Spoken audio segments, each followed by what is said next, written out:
Hello my dear children, welcome to my class. प्यारे बच्चों, आज अपनी इस क्लास के अंदर क्लास 10th कंस्ट्रक्शन का मैं स्टार्टिंग कर रहा हूँ बेटा। और एक्सरसाइज आपके सामने लिखी हुई है, अगर आप ध्यान दें। और I am going to start from very first question. बहुत इंटरेस्टिंग और बहुत ही बड़ा क्वेश्चन है। अच्छा, इस क्वेश्चन को आप लोगों के लिए मैं दो तरीके से एक्सप्लेन करूँगा बेटा। ठीक, आप एग्जाम के अंदर कोई सा भी तरीका आप यूज़ कर सकते हैं, तो I will explain by both the ways. So let us start this question. पढ़ते हैं क्वेश्चन को। गिवन क्या है? क्वेश्चन इज गिवन कि draw a line segment of length 7.6 centimeters and divide it in the ratio 5:8। Measure the two parts. हमें दोनों part की length भी निकालनी होगी, तो लेंथ निकालने का काम करेंगे। एक तो होता है स्केल से नापना, एक होता है प्रॉपर कैलकुलेशन से करना। तो हम इसको प्रॉपर कैलकुलेशन से करेंगे बेटा। ठीक, और कैलकुलेशन से भी करेंगे, बाद में इसको मेजर भी कर लेंगे, तो दोनों चीज हमारी वेरीफाई हो जाएंगी कि हमारा आंसर सही है या गलत है हमारा आंसर। तो प्यारे बच्चों, हम शुरू करते हैं। और सबसे पहला क्या काम करेंगे हम लोग, बताइए। We will draw a line segment of length कितना centimetre? It should be of 7.6 centimetres. चलिए बच्चों, हम लोग शुरू करते हैं। तो सबसे पहले लाइन सेगमेंट चाहिए कितना सेंटीमीटर की? 7.6 centimeter. I think it should be visible to you clearly. चलिए बेटा, सबसे पहले 7.6 सेंटीमीटर की लाइन ड्रॉ होगी बच्चों। लाइन नहीं, लाइन सेगमेंट। तो सबसे पहले, जैसे मैंने पहले बताया था कि आप जब भी लाइन सेगमेंट ड्रॉ करें तो पहले 2 पॉइंट जरूर मार्क करना। यहां 7 सेंटीमीटर हो गया, 7.5, 7.6 परफेक्टली आपका पॉइंट ये आपका जरूर आना चाहिए।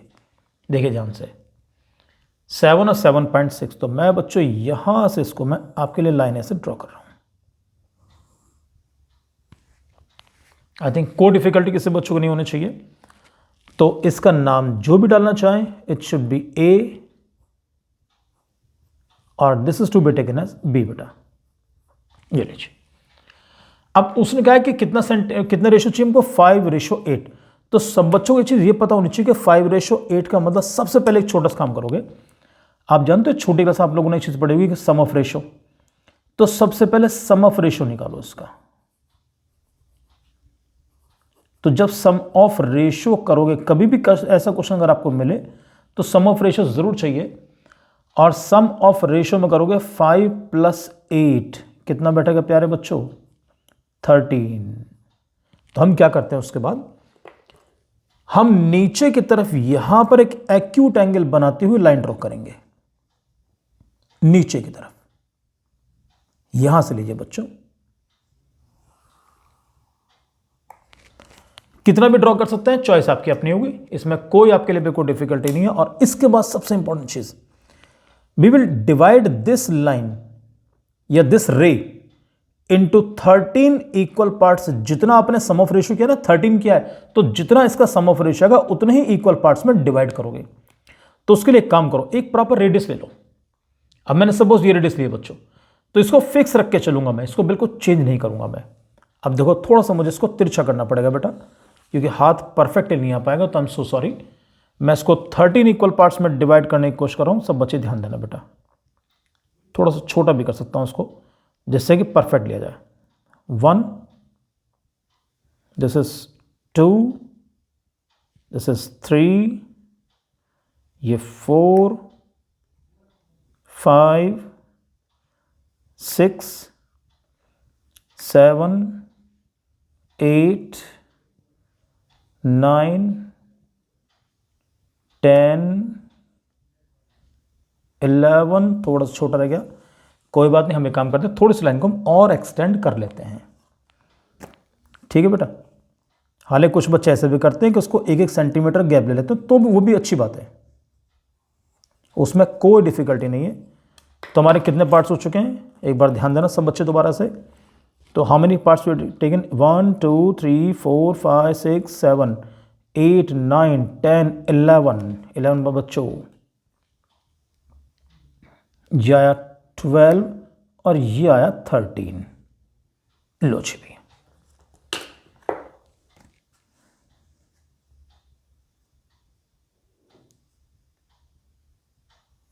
मिल गया जी बच्चों। अब आओ मैदान में। तो I have divided this ray into 13 equal parts. अब सबसे पहले ध्यान देकर चलना, हम लोग यहाँ पर इनके कुछ नाम भी कर लेते हैं, तो ऐसे कोई दिक्कत नहीं। अब जैसे लास्ट वाला पार्ट आपको दिया तो लास्ट वाले पार्ट का नाम कुछ रख लीजिएगा आप इसमें, फाइन।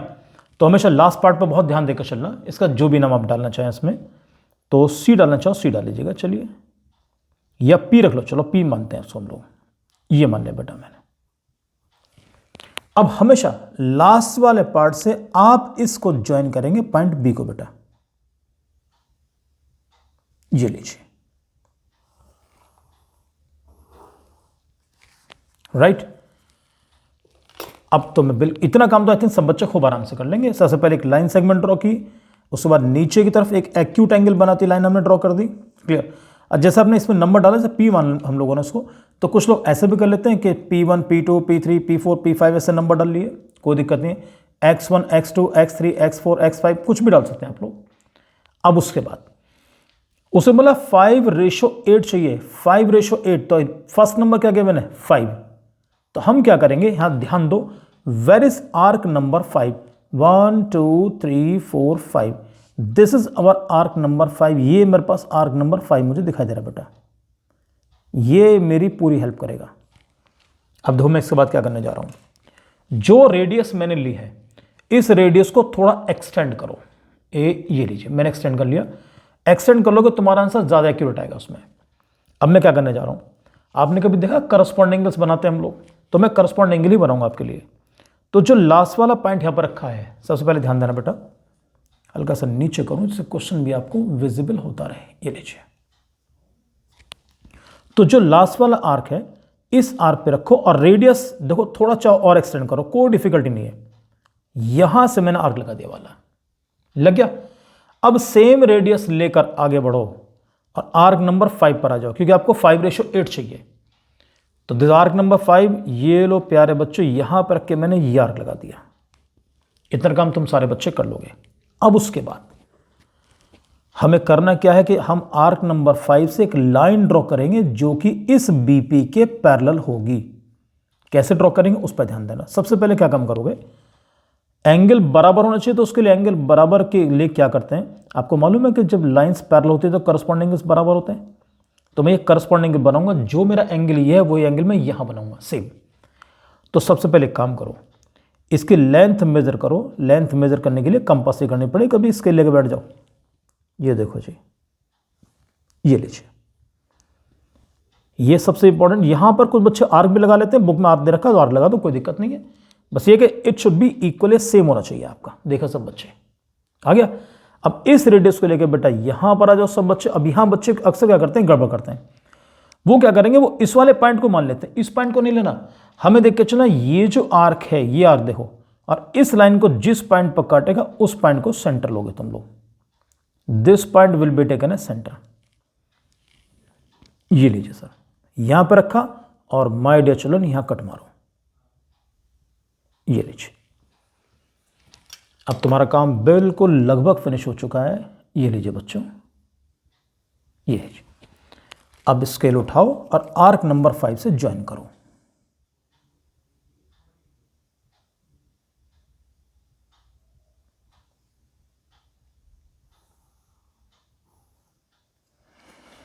लीजिए सर, अब जिस पॉइंट पर काट रहा my dear children, this is point C, इसको सी मान लो, कोई डिफिकल्टी नहीं है। ये मैंने सी मान लिया। अब देखो सर, इसका मेजरमेंट हमारा क्या था, मेजरमेंट में आपके लिए कैलकुलेशन करने जा रहा हूं मैं। एक तो लिखा ना मेजर द टू पार्ट्स, तो दोनों को मेजर कर लो, हम चीज तो पता कर ले हमारा आंसर सही है कि नहीं। देखो जी, उसने बोला 5:8, तो मैं सबसे पहले AC की लेंथ कैलकुलेट करूंगा भैया। तो AC इज इक्वल टू, आप क्या करेंगे, 5 अपॉन सम ऑफ रेशियो कितना 13 into the total length of AB. What is the length of AB? 7.6. तो पहले 5 और 7.6 की मल्टीप्लाई करो। तो 5 6 30 की 0 कैरी 3, 5 7 35 और 3 38। तो 38 अपॉन 13, सबको मालूम है 13 3 39 होता है। तो 38 हमारा 13 से कुछ कम है, तो ये अप्रोक्सीमेट आपका 2.9 के आसपास आएगा। अगर AC की लेंथ आपकी 2.9 और 3 होती है तो आपका आंसर बिल्कुल परफेक्ट माना जाएगा। अब मैं देखता हूं कि मेरी लेंथ क्या रही बेटा, सही आनी चाहिए यार। देखता हूं मैं, प्यारे बच्चों मेरा आंसर क्या रहा है, अगर आप ध्यान दो सारे बच्चे, what answer I am getting. मैंने कहा ना 2.9 या 13 या इन दोनों के बीच माना चाहिए, तो आई एम गेटिंग परफेक्टली आंसर 1, 2 और 3, और दिस इज 2.9, तो 2.9 और 3 के एग्जैक्टली बीच मारी। तो इसका मतलब मेरा जो आंसर है वो परफेक्ट है। The value of AC is 2.9। इसी तरीके से कोई बच्चा अगर दूसरे की लेंथ कैलकुलेट करना चाहे, अब आप कैलकुलेट करना चाहें तो कर लो, नहीं तो आप डायरेक्ट भी लिख सकते हैं, आप कोई आपके लिए डिफिकल्टी बिल्कुल नहीं है। तो लेंथ ऑफ CB अब आराम से आप सब माइनस करो, आपके लिए कोई डिफिकल्टी बेटा बिल्कुल नहीं है। देखो 1, 2, 3, 4, 4.5, 4.6, 4.7, तो इट लाइज बिटवीन 4.6 एंड 4.7। और कोई बच्चा अगर कैलकुलेट करना चाहे तो अगर कहता है कि मैं तो BC की लेंथ कैलकुलेट करूंगा, तो भैया कैलकुलेट जरूर कर लो। तो उसका रेशियो कितना बेटा 8/13 इंटू 7.6 मल्टीप्लाई करो, 8 6 48 का 8 कैरी लग गया 4, और 8 7 56 और 4 60, 60.8/13। जब 13 से 16.8 को डिवाइड अगर आप करते हो, 13 से मैं 60.8 को डिवाइड करता हूं, देखो आपके सामने करूंगा बेटा मैं, तो 13 4 जा 52, 13 चौका 52 होते हैं बच्चों, कितना बचा 8, फिर 8 कॉपी करो, राइट। अब उसके बाद 13 7 जा 91, तो 7 जब बाद नहीं बनेगी, इससे 13 6 जा 78, बचेगा 10, एक जीरो लगाओ, 13 7 जा 91, तो इसका मतलब 4.67, तो 4.67 का मतलब राउंड ऑफ भी करूंगा तो इट शुड बी 4.7, तो यानी 4.6 और 4.7 के बीच में आनी चाहिए। आपके सामने आपका आंसर है बच्चों। अगर आप मेजर करेंगे परफेक्टली तो वही आंसर मिलेगा। I am getting 4, then 4.5, then 4.6, 7 और 4.7 से हल्का सा नीचे है। क्लियर? मैं ज्यादा नीचे कर नहीं सकता बेटा, उसको आई एम सो सॉरी। थोड़ा सा मैं कहो तो आपके लिए ऊपर ला सकता हूं। देखो देखो जी बच्चों, यार थोड़ा ऊपर लाने पर आपके लिए फिर ब्लर हो जाएगा, वो ठीक नहीं है बच्चों। तो अब आइडियस देख सकते हैं आप लोग कि I am getting perfect answer. Clear? तो this is the way to draw. एक तरीका तो उसका ये हो चुका है। अगर उसके बाद आपको लगता है, अब सेकंड वे कैसे मैं एक्सप्लेन करूंगा, सेकंड वे मैं आपको इसकी बैक साइड पे एक्सप्लेन कर देता हूं। क्वेश्चन सबको मालूम है व्हाट क्वेश्चन इज गिवन, तो मैं यही एक्सप्लेन करूंगा बेटा बैक साइड पे, और आप देख के चलना कि सेकंड तरीका आपको कैसा लगता है। काम वही करेंगे। सबसे पहले लाइन सेगमेंट कितना सेंटीमीटर की ड्रॉ करेंगे हम लोग, लाइन सेगमेंट 7.6 सेंटीमीटर के। तो लीजिए बच्चों,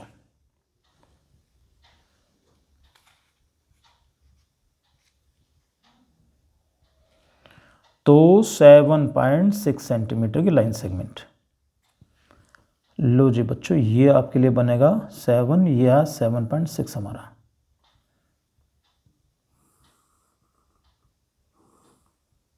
ये होगा नेम इसको हुआ कर दो, ए बी लिख दो उसमें। चलो this is point A, this is point B, ये आ गया बेटा। अब यहां पर पता सबसे इंपॉर्टेंट चीज क्या है इसके अंदर, यह है कि from point A I will draw a line. जो मैं यहां ड्रॉ करूंगा सेम मेजर में मेरा नीचे होना चाहिए। अच्छा, इसमें प्लस पॉइंट क्या है, जैसा आपका मन करे। कोई बच्चा कहता है मैं सर एंगल बनाऊंगा 60 डिग्री का, तुम 60 का बना दो, कोई दिक्कत नहीं है, वो भी आपके लिए परफेक्ट है। तो अगर आप 60 का एंगल ऊपर बनाएंगे तो 60 का नीचे, आपको एंगल 60 का नीचे बनाना पड़ेगा। Both the angle should be same. हमारा पर्पस क्या हुआ, purpose is to draw a line, यानी कि these two lines as parallel. तो जैसा आपका मन करे, तो मैं सोच रहा हूं कि आपके लिए वही काम करता हूं। पीछे क्या मैंने यहां से एक लाइन ड्रॉ करो, हम एंगल बाद में बना लेंगे, हमें कोई दिक्कत नहीं है। लीजिए सर, हम कुछ ऐसे बनाएंगे इसको, ये बन गया जी। अब मुझे नहीं पता कि नीचे तरफ कितनी बनेगी, तो उसके लिए मैं एक काम करूंगा। मैं सबसे पहले यहां पर कोई भी एक रेडियस लेकर मैं एक आर्क लगा रहा हूं बेटा। ये देखिए सर, लग गया। जो रेडियस मैंने यहां पर लिया है वही रेडियस लेकर मैं नीचे की तरफ आर्क लगा रहा हूं, लाइक दिस। हो गया जी। अब उसके बाद मैं इस आर्क की लेंथ को मेजर करूंगा, जैसे पिछली बार की थी मैंने। ये देखो जी, देखना सब बच्चे। You can see the length of this arc. तो सेम लेंथ लेकर यहां से आर्क लगाना, और नहीं तो सिंपल हिसाब है, आप चाहे तो एंगल बना दो 60 डिग्री, आपके लिए कोई परेशानी बिल्कुल नहीं हुई। ये लगा दिया मैंने आर्क बेटा। अब मैं यहां से नीचे की तरफ एक लाइन ड्रॉ करने जा रहा हूं, बड़े ध्यान से देख के चलना सब बच्चे। और जब भी आप लाइन ड्रॉ करो ना, तो सबसे पहले यहां पर डॉट जरूर मार्क करो, उसमें आपको आसानी पड़े काफी।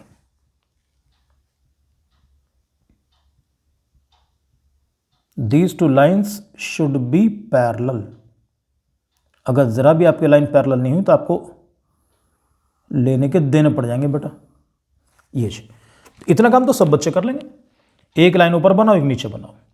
अब उसने हमसे क्वेश्चन में क्या बोला, रेशियो क्या चाहिए उसको, वी नीड अ रेशियो 5:8। हमें 5 और 8 का रेशियो चाहिए।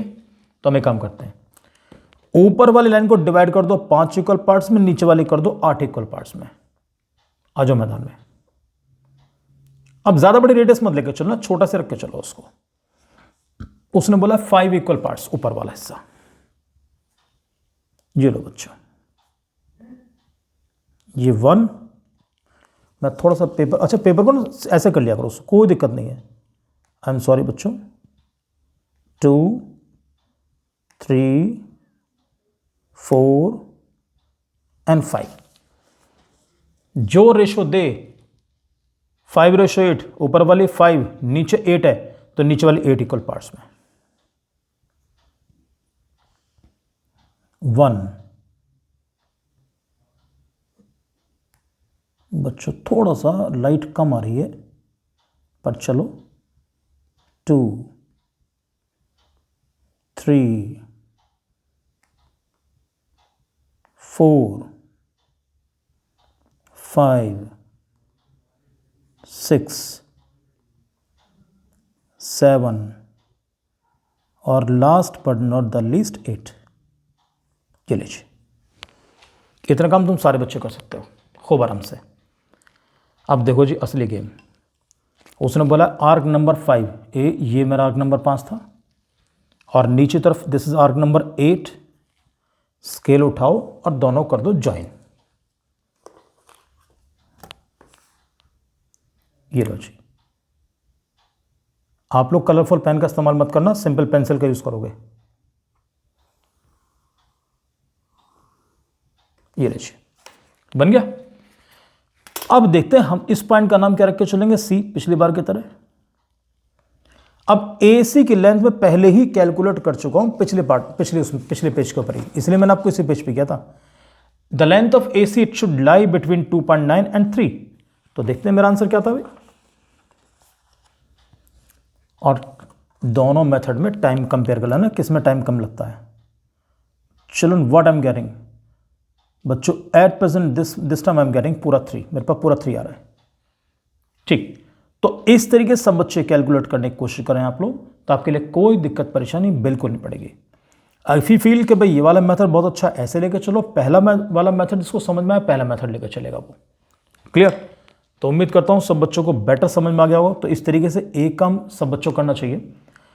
इसमें आप अपनी मर्जी से प्रैक्टिस के लिए कोई भी लाइन सेगमेंट लो, उसको डिफरेंट रेशियोज में डिवाइड करो। उसने कहा 3:4, 4:5, जहां आपने 2-3 क्वेश्चंस किए आपको बिल्कुल क्लियर हो जाएगा। Clear? So thank you very much and God bless you प्यारे बच्चों।